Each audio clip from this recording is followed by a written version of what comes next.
Salut tout le monde, j'espère que ça va bien. Bienvenue à votre cours du 11 mai 2020. Je voulais juste vous dire là, que si jamais vous n'avez pas regardé les vidéos de la semaine passée ou que vous n'avez pas encore fait les travaux de la semaine passée, stressez pas, c'est correct, c'est normal. Dans un sens, vous êtes encore en train de vous adapter là, à comment ça fonctionne. Vous n'êtes pas considéré en retard là, si vous n'avez pas encore regardé les vidéos de la semaine passée. Je vous conseille juste de les regarder puis de faire les travaux. Puis indiquez-moi là, quand c'est fait, soit par courriel ou dans le Teams, il y a une fonction là, pour remettre les travaux. Vous pouvez juste indiquer que c'est fait aussi de cette façon-là. Moi, ça me permet là, de prendre en note qui fait quoi, puis ça me permet d'avoir un meilleur portrait pour vous là, pour la fin de l'année. Avant de vous montrer un peu les notions d'aujourd'hui, il n'y a pas de travail en tant que tel associé au cours d'aujourd'hui. Ça va seulement être au cours de mercredi.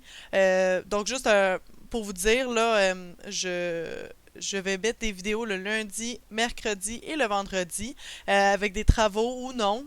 Ça va vraiment dépendre. Alors, assurez-vous d'aller les regarder les lundis matin, les mercredis après-midi, puis les vendredis matin. Ça va être mis comme ça là, sur la chaîne YouTube et les travaux vont être affichés en même temps dans le Teams. Donc, avant de vous montrer ça, je voulais aussi vous dire vous dire merci d'avoir une aussi grande capacité d'adaptation. Je le sais que c'est pas une situation facile. Je sais qu'il y en a beaucoup d'entre vous qui travaillez. Je le sais que c'est votre dernière année au secondaire et qu'on n'a pas pu célébrer de la bonne façon pour le moment. J'essaie de penser là, à une solution pour ça. Là. Je vais vous revenir là, dans les prochaines semaines. Mais je trouve ça de valeur, puis je voulais juste vous dire, vous remercier, puis vous féliciter là, de votre compréhension, puis de votre collaboration pour plusieurs d'entre vous. Ça me fait vraiment beaucoup de peine. C'est ça, je voulais juste vous dire que je pense beaucoup à vous tout le temps, là, puis je trouve ça difficile. Puis je suis certaine que il y en a plusieurs d'entre vous aussi qui trouvaient ça difficile. Je suis toujours là, si jamais vous voulez parler à propos de n'importe quoi. N'hésitez surtout pas pour m'écrire sur le Teams ou m'écrire par courriel. Donc, c'est ça. Pour aujourd'hui, je voulais faire un petit retour sur l'univers narratif avec un document qu'on avait déjà travaillé au début de l'année. C'est vraiment pour vous aider avec votre travail sur l'alchimiste. Alors, on va regarder ça rapidement ensemble. C'est quelques notions là qu'on va juste aller revoir. Si je vous montre... Donc, vous avez déjà vu ce document-là avant. Euh, En fait, je voulais juste rapidement voir avec vous c'est quoi qu'il y a dans un univers narratif? Pourquoi est-ce qu'on parle de ça? Parce que dans votre travail de l'alchimiste, qui est ici, on vous demande là de parler des personnages, de faire le portrait complet des personnages, de parler du choix du titre, de parler de passages du roman qui vous ont particulièrement touché. Ça, c'est des questions qui sont directement en lien avec l'univers narratif. Alors, qu'est-ce qui forme l'univers narratif? C'est les lieux, l'époque, le contexte dans lequel l'histoire se déroule. Alors, quand que vous allez parler du personnage de Santiago, de l'anglais, ça va être important de faire des liens aussi avec les lieux géographiques qui sont présentés dans le roman. Juste parler des lieux, puis de l'époque, puis du contexte dans lequel se déroule l'histoire, ça te permet d'avoir une meilleure compréhension. Et quand je parle de contexte, c'est aussi le contexte d'écriture du roman. Donc, c'est qui l'auteur? Faites une petite recherche sur lui. Ça peut vous aider aussi à mieux comprendre le roman. Par la suite, les personnages. Donc, qu'est-ce qui va être important là, d'inscrire dans votre portrait du personnage de Santiago? Alors, c'est pas seulement là, les aspects... Oups, excusez. Pas seulement les aspects physiques ou psychologiques, c'est aussi les caractéristiques sociales. Donc, qu'est-ce que Santiago fait comme emploi, par exemple? Alors, dans les caractéristiques physiques, l'allure générale peut nous dire beaucoup sur un personnage. Et là, je suis pas en train de dire que de quoi t'as de l'air, ça en dit beaucoup.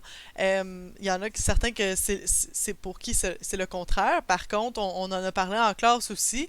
Si quelqu'un euh, brosse pas ses cheveux, s'habille pas de manière appropriée, on va dire dans certains contextes, c'est peut-être parce que dans sa personnalité, c'est quelqu'un qui ne se préoccupe pas de l'opinion des autres.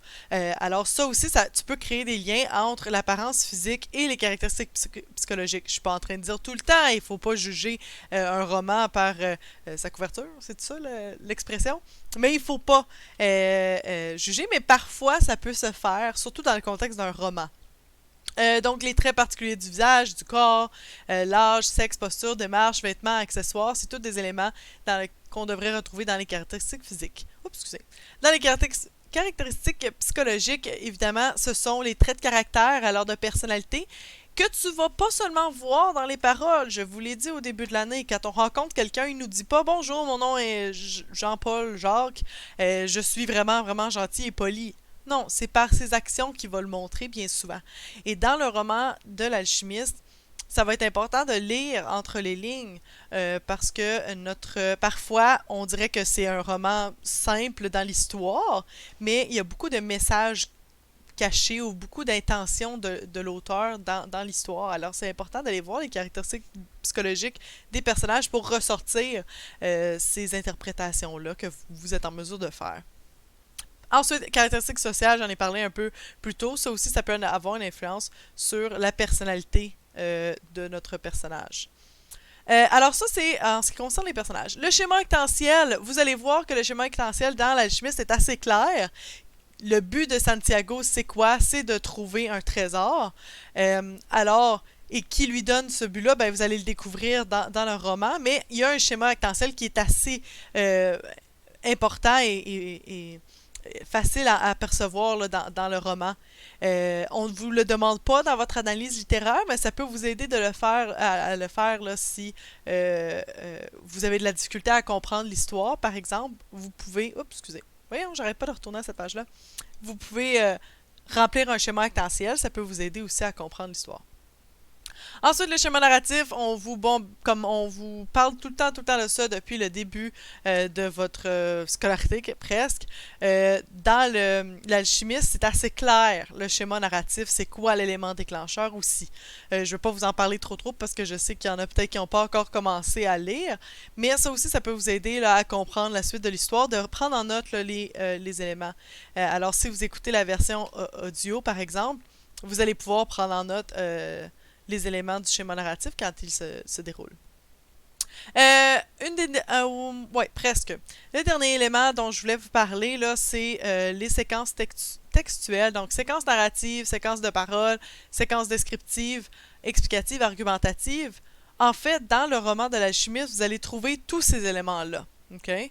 Les séquences narratives, évidemment, c'est le plus gros morceau. C'est une histoire qui est racontée. Mais là-dedans, on trouve beaucoup de dialogues entre les personnages. On trouve beaucoup de descriptions des lieux, des personnages, des événements aussi. On trouve des explications de certains personnages entre eux, là, que j'aime appeler l'exposition, exposition entre les personnages. Alors, ils vont un peu expliquer là, leur motivation aux autres. Alors, ça vous permet d'en savoir plus là, sur ces personnages-là. Puis, évidemment, séquence argumentative. Peut-être un peu moins évident à voir dans un roman. Par contre, vous allez le voir un peu plus vers la fin, là, qu'on essaie de vous vendre une idée, qu'on essaie de défendre une opinion là, de l'auteur à la fin du roman. Alors, vous allez pouvoir vous apercevoir de ça. La narration, donc je ne vais pas revenir là-dessus, là, c'est pas nécessairement important dans le contexte de notre roman, puis la fin non plus, mais je voulais juste revenir sur ces éléments-là parce que ça peut vous aider là, dans votre analyse littéraire. Autre chose qui est important là, pendant que vous remplissez votre travail d'analyse littéraire, assurez-vous de prendre en note les pages dans lesquelles vous trouvez des exemples. Par exemple, j'ai utilisé 2 fois le mot, mais par exemple, si vous avez 2 leçons de vie que vous avez effectuées en lisant ce roman, prenez les notes. Si quelque chose vous touche ou vous réfléchissez après un passage, moi je le fais tout le temps là, dans mes romans, ou mettez-vous un post-it, peu importe, ça va vous aider. Dès que vous trouvez des informations sur Santiago et sur l'anglais, prenez en note la page où est-ce que vous le trouvez. Vous ne pouvez pas vraiment mettre de post-it, c'est vrai, là, mais vu que vous avez la version PDF, vous pouvez aussi prendre des photos avec votre cellulaire, vous pouvez le surligner aussi dans Acrobat Reader. Alors, vous avez plein de façons là, de prendre ces notes-là. Ça va vous aider par la suite à faire ce travail-là. Ou vous pouvez simplement là, avoir un document Word ouvert à côté. Lorsque vous lisez, vous prenez des petites notes dans ce document-là. Alors, je voulais juste faire un petit retour là-dessus de qu'est-ce qu'on ce à quoi on s'attend là, quand on parle d'univers narratif, quand on parle de personnages. Alors, ça va être pas mal tout pour aujourd'hui. J'ai pas nécessairement de travail qui est associé. Je veux en fait que vous continuez à travailler sur ce travail-là. Euh, Mercredi, on va parler de comment trouver comment intégrer des extraits d'un roman dans vos réponses. Alors, quand on vous demande là, de justifier avec des éléments du roman, ben, comment est-ce qu'on peut le faire? Souvent, quand je vous corrigeais dans vos travaux de lecture, c'est souvent ça qui manquait. Alors, je veux que vous soyez capable de le faire, surtout si vous faites le choix de continuer vers le cégep ou ailleurs. C'est quelque chose qu'on va vous demander en analyse littéraire, d'aller chercher des éléments du roman à intégrer dans votre réponse. Pour le document d'univers narratif, je vais le déposer. En fait, je pense qu'il est déjà là dans... non, il n'est pas déjà là. Mais dans vos fichiers ici. Alors, vous pouvez aller consulter ça. Alors, il n'y a pas vraiment de travail. Je veux vraiment juste que vous continuiez ce travail-là aujourd'hui. Donc, c'est tout. J'espère que vous allez bien. Encore une fois, je sais que je suis fatigante, mais je suis contente que pour ceux et celles qui s'investissent dans leur éducation, et je sais que c'est plate. Je veux essayer de faire quelque chose pour vous, mes chers cinquièmes secondaires, parce que je pense que c'est important de célébrer ça. Mais on verra ce qu'on peut faire pour ça. Alors, je vous souhaite une bonne journée. Profitez-en. Allez continuer à lire le roman. Puis, on se parle mercredi. Bye!